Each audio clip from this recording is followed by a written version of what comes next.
상상해 보시죠. 오늘 만나는 고객이 막 스마트폰 증권 앱을 열어보면서 아주 흐뭇하게 웃고 있는 거예요. 화면에 온통 빨간불이 가득한 걸 보고 계시겠네요? 그렇죠. 화면에는 그 코스피 지수가 사상 처음으로 6,400선을 돌파했다는 뉴스가 딱 떠 있고요.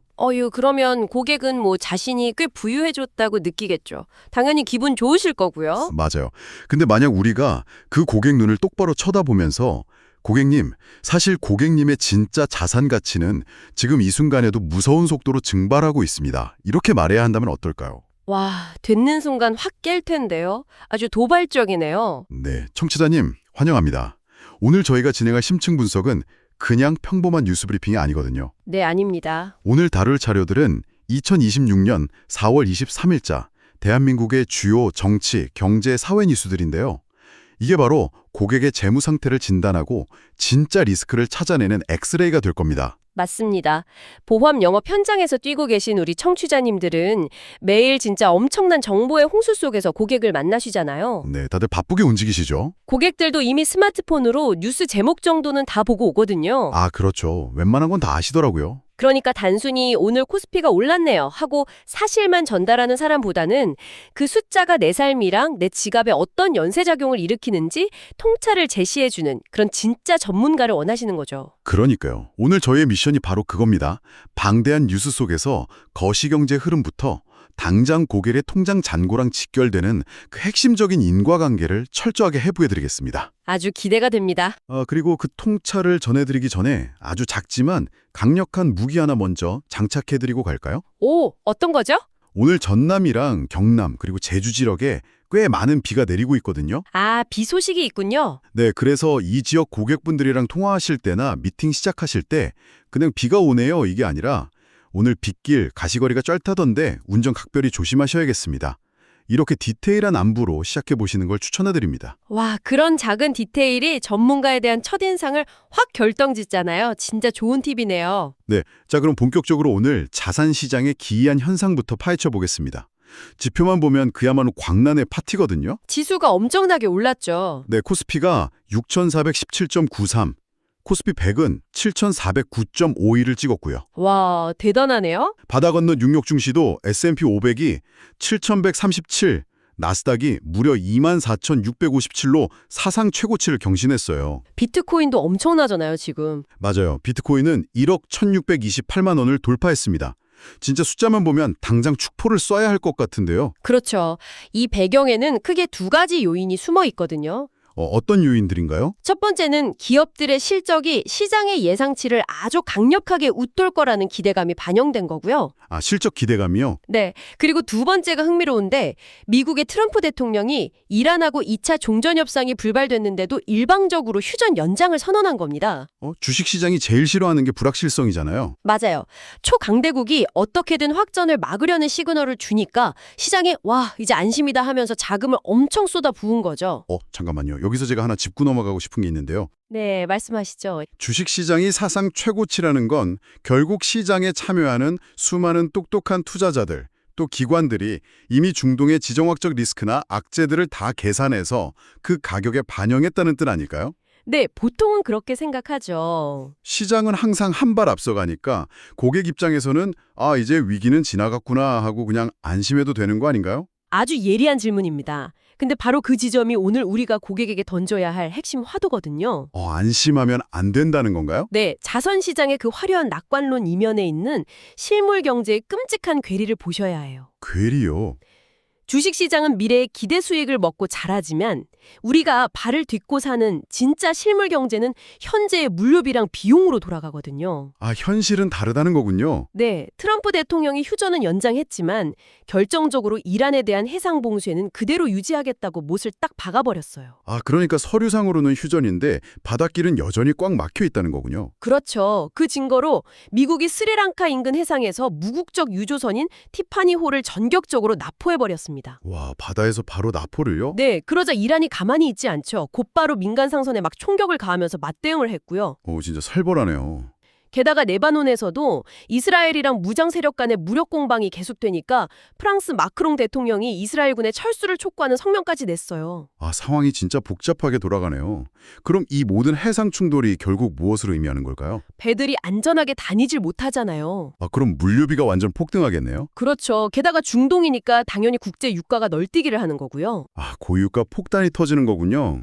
맞습니다. 그리고 그 청구서가 이미 우리 경제에 도착을 했어요. 어떤 지표로 나타났나요? 지난달 국내 생산자 물가지수가 전월 대비 무려 1.6%나 올랐습니다. 이게 4년 만에 최대폭 상승이에요. 와, 생산자 물가가 1.6%나요? 네, 게다가 환율은 지금 1,479원대에서 계속 고공행진 중이고요.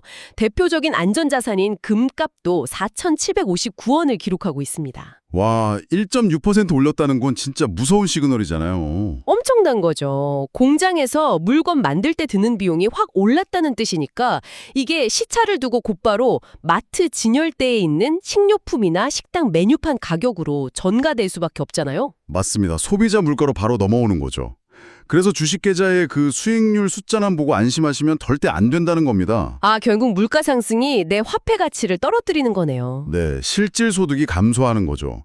이런 지정학적 위기 때문에 고유가가 장기화되면 경기는 침체되는데 물가만 계속 오르는 스태그플레이션이 발생할 수 있거든요. 와, 진짜 무섭네요.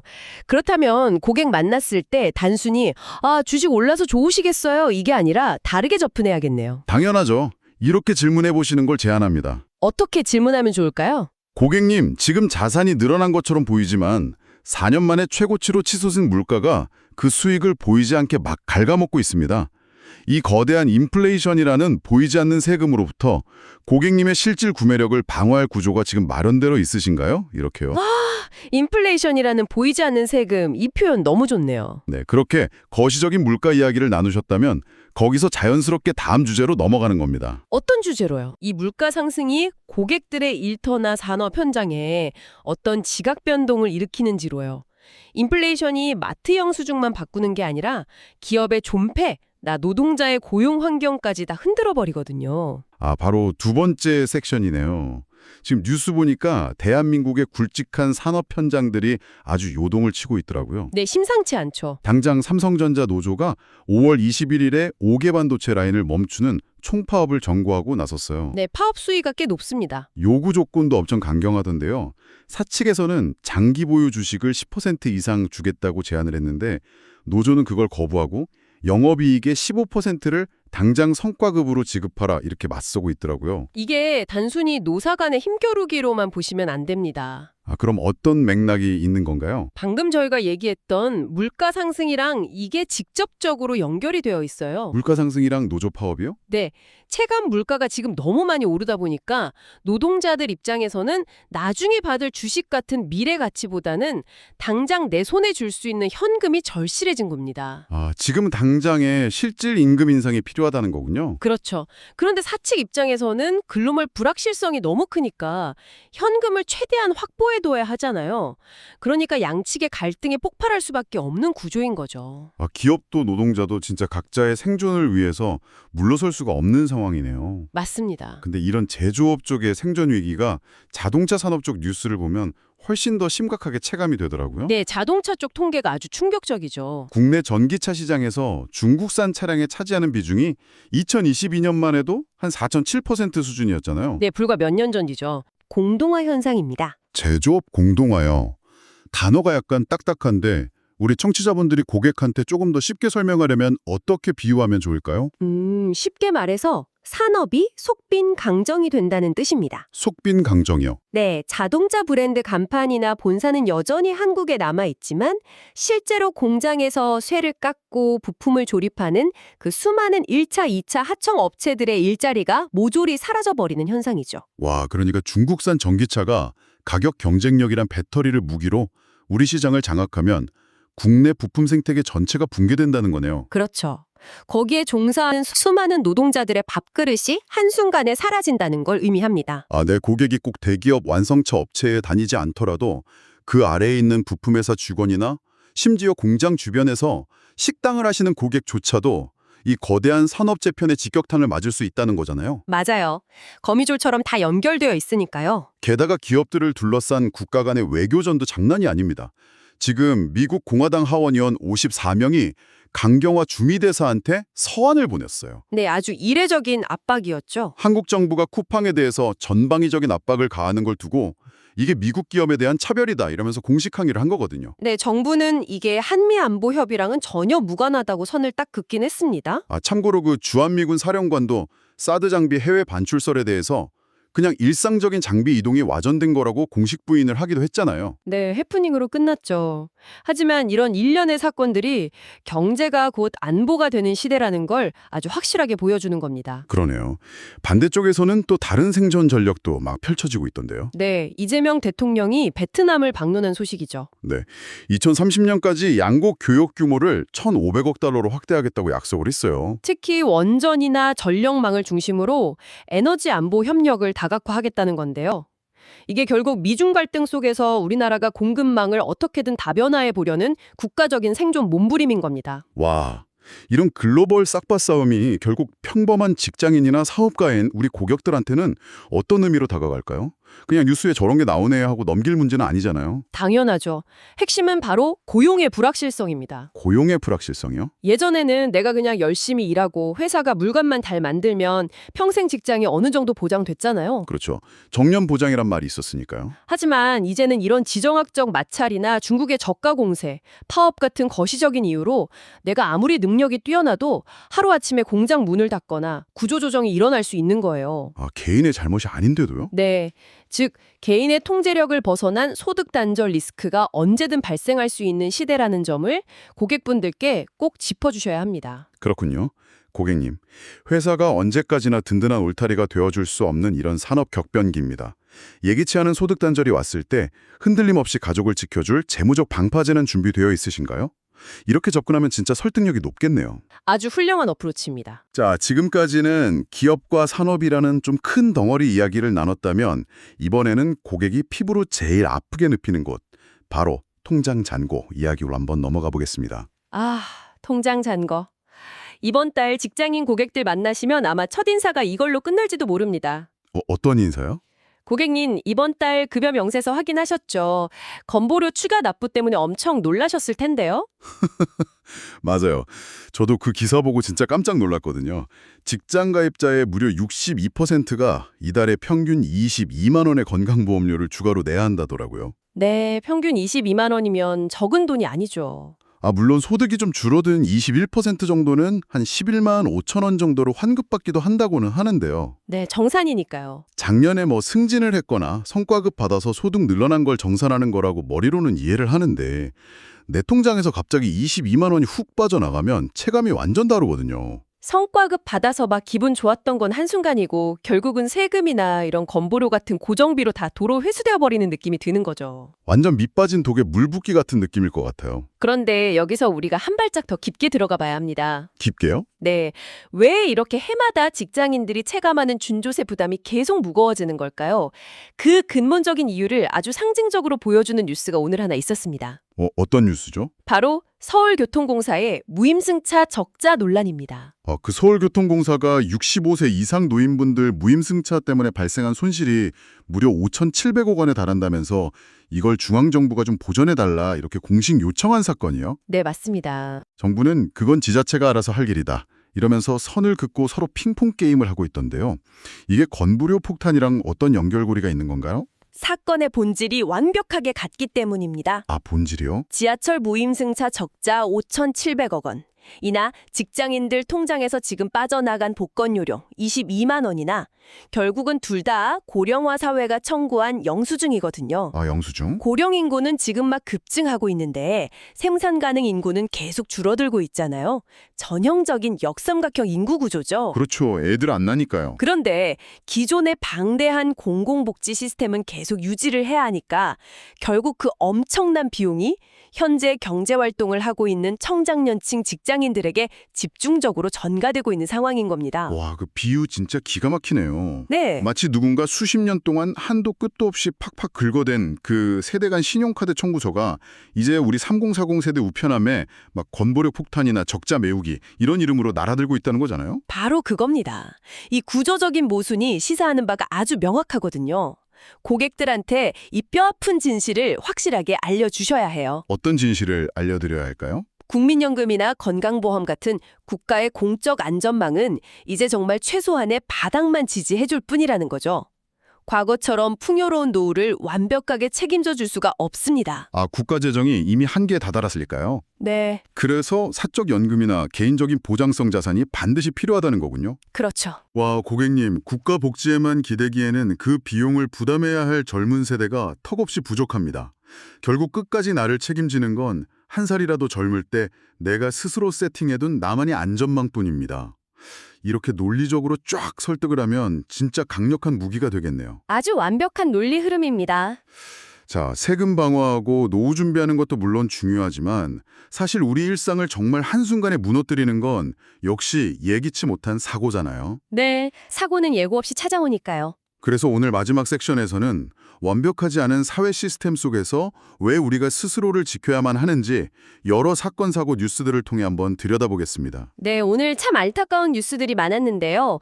먼저 23명의 소중한 생명을 앗아간 그 아리셀 공장 화재 사건, 항소심 결과가 나왔습니다. 네, 판결 나왔더라고요.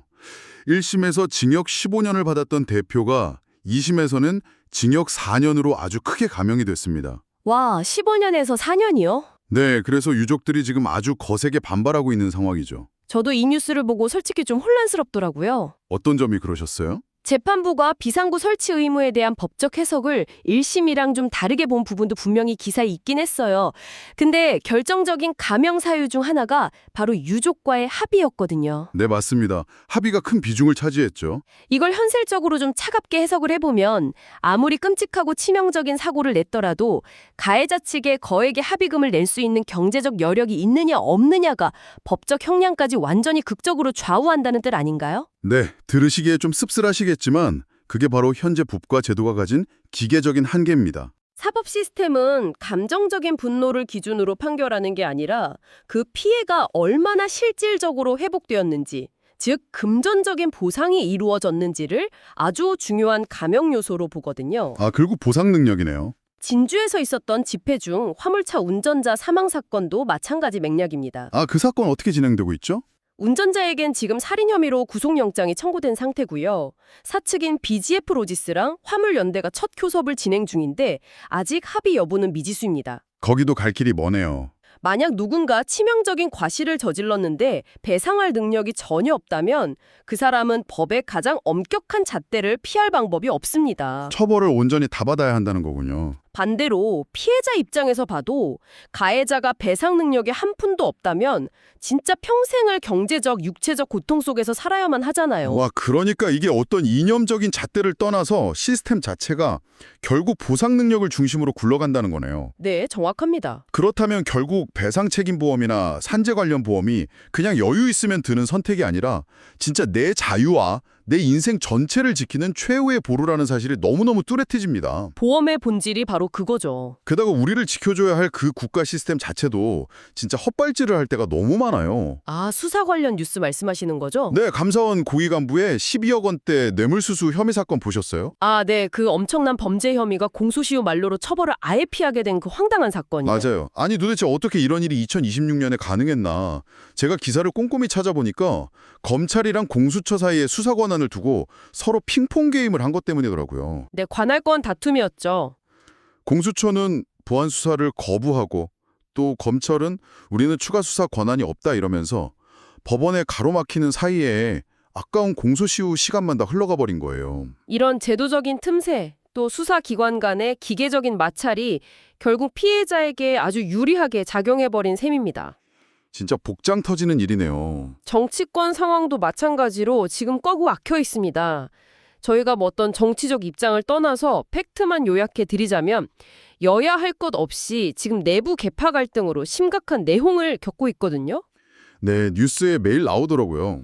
더불어민주당은 전북지사나 김용전 부원장, 공천 문제를 두고 당내 잡음이 아주 크게 일고 있고요. 국민의힘도 만만치 않잖아요. 네, 국민의힘은 아예 현장 유세 중에 장동혁 대표를 향해서 당원들의 노골적인 불만이 막 터져 나오는 등 리더십 논란이 아주 불거졌습니다. 양당 모두 당장 지방선거를 체계적으로 지원하기는커녕 당내 내부 수습조차 벅찬 상황이네요. 그렇죠. 정치권이 저렇게 매일 집안 싸움에 매몰되어 있으면 결국 우리가 앞서 걱정했던 그 복지 문제나 시스템의 구멍을 메우는 입법 활동들은 다 뒤로 밀릴 수밖에 없잖아요. 맞습니다. 아주 중요한 포인트예요. 그나마 보건복지부가 병원 진료나 예방접종 기록이 아예 없는 6세 이하 아동 5만 8천 명을 전수조사해서 학대 사각지대를 찾아내려고 한다는 소식이 약간 위안이 되긴 하는데요. 네, 다행인 소식이죠. 근데 솔직히 이것도 결국 구멍이 숭숭 난 시스템을 뒤늦게 땜질 처방하는 조치로 보이거든요. 네, 오늘 여러 사건들을 통해 정리하자면 이렇습니다. 국가를 무조건 비관적으로 보자는 뜻이 절대 아니에요.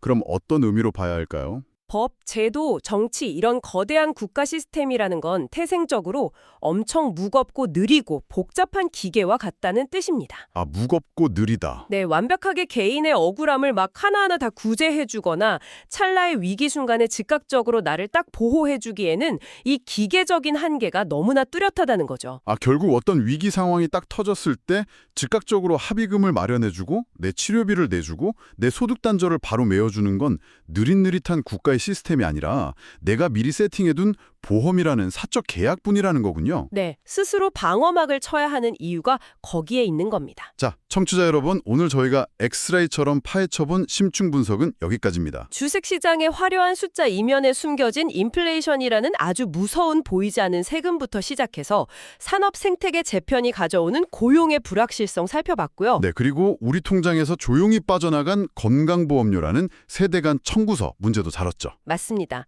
마지막으로 시스템의 사각지대 속에서 결국 배상 능력의 유무가 내 운명을 가르는 냉혹한 현실까지 아주 폭넓게 짚어봤습니다. 네, 오늘 저희가 다룬 이야기들은 내일 아침 벌어지는 단순한 뉴스가 아닙니다.